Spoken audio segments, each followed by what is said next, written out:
Alright, so kahit tapos na yung Miss Universe, ilang araw na rin yung lumipas, ilang weeks na rin natapos, still, Miss Universe has been buzzing around the internet dahil sa iba't ibang mga bagay, the controversies, the conspiracies, and every little thing. Pero what made me really curious is yung ating candidate na si Miss Universe Philippines 2025, Atisa Manalo, who represented our country for Miss Universe 2025. And ito yung na-discover ko. No, actually, hindi ko napanood yung pageant. No, pero this is something of my interest because we're also involved in the laundry, dry cleaning industry, and part of it is providing cleaning, no, for cocktail dresses, evening gowns, mga certain events like this. So, may konti tayong interest. Pero, aside from that, syempre, we're very proud to be part of it kasi fellow kababayan natin, yan, si Atisa Manalo. Ang ganda pala, ah. Very beautiful niya. Very beautiful, guys. Kita ko lang ngayon. So, I had time, I got curious kasi talagang nagtitrending online itong Miss Universe na to for different reasons, no? Talagang pinag-uusapan pa rin and my interest was brought to, yan, napa-research tayo about Atisa Manalo. Ang ganda nga last name niya, Manalo, no? Parang perfect sana kung nanalo rin siya for Miss Universe 2025. Pero I did a little bit of reading. May nabasa tayo. Ito pala yung sikreto ni Atisa Manalo. Beside her beauty, beside her fame, no, she's also a successful businesswoman. No, background niya pala is accountancy. So she worked with numbers and I think na-apply niya rin to when it comes to business. Kasi nga, she was able to grow her business or she's part of the Kumi brand. So here in the Philippines, maraming Kumi stores all over. I think they have about 100 stores under Bisum Ventures. Aside from that, Kumi, meron din sila tatawag na brand. Another food venture is Oh My Greek. Yan. Actually, I have tried both of them. Isa sa mga gusto ko talaga is Oh My Greek. Kasi mahilig din ako sa mga shawarma, mga wrap na ganyan, gyro. And that's something I tried before. And I didn't know na part pala si Atisa Manalo. So, ang ganda lang ng once you learn more about her story, once you learn more about her story, history niya ng nakaka-proud lalo. And aside from that, it also mentioned on her profile na she has also other food ventures outside of the country, which is, I think, located in Australia, na may mga cafes din siya. So very inspiring pala itong person na to, no? Our candidate, Miss Atisa Manalo. Not only pageant, but also very successful in her own way in terms of business.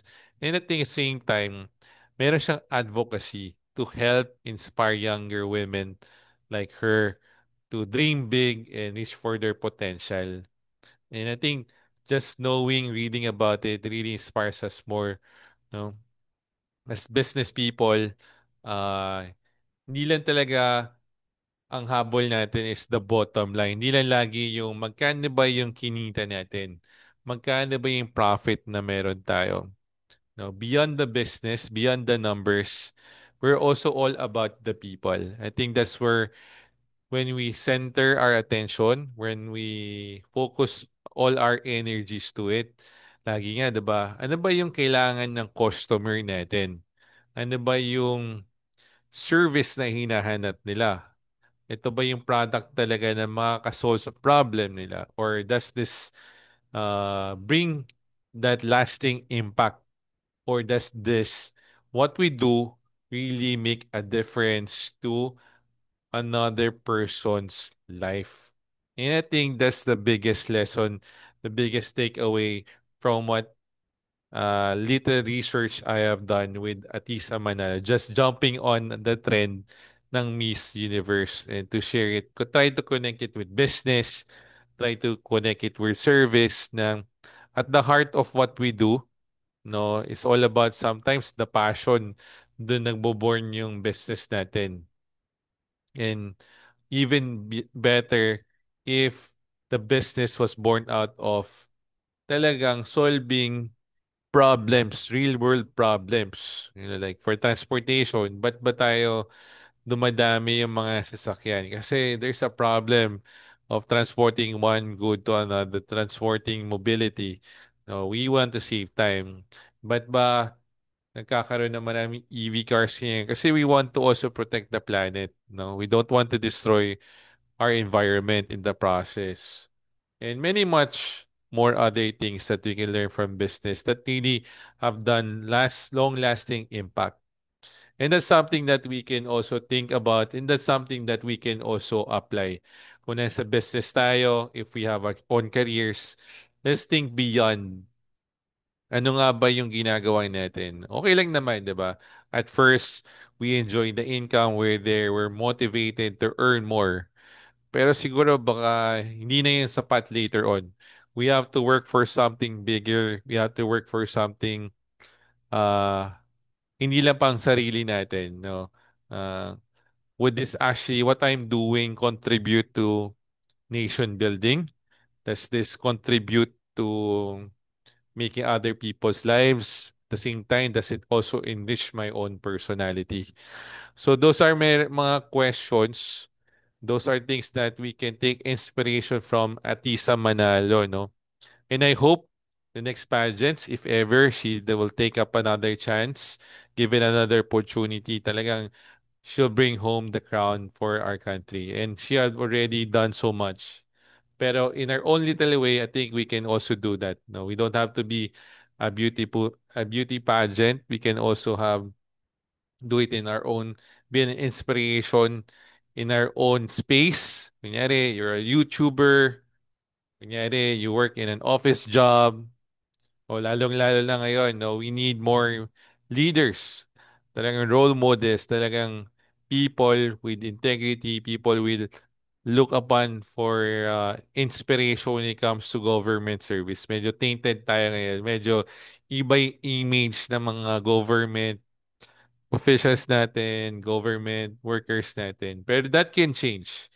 Kasi we have to remain hopeful and we have to also have that faith na maraming mabubuting tao dyan. And one of the things that we can learn from this pageantry, no, from Miss Universe is people na beyond their beauty, beyond the crown, they do so much more to make this world a better place. Yeah, no? Make this world a better place. Kung ikaw, napanood mo yung Miss Universe, share your thoughts below. Kamusta naman? Or did you really think na Miss Universe Atisa Manalo deserve it? No? Or she should have won the pageant? Or ikaw, ano yung naging inspiration mo watching her? Did you follow her journey? Or after her watching her, ano yung naging uh, motivation mo knowing her story? No? How do you want to apply that to your own self?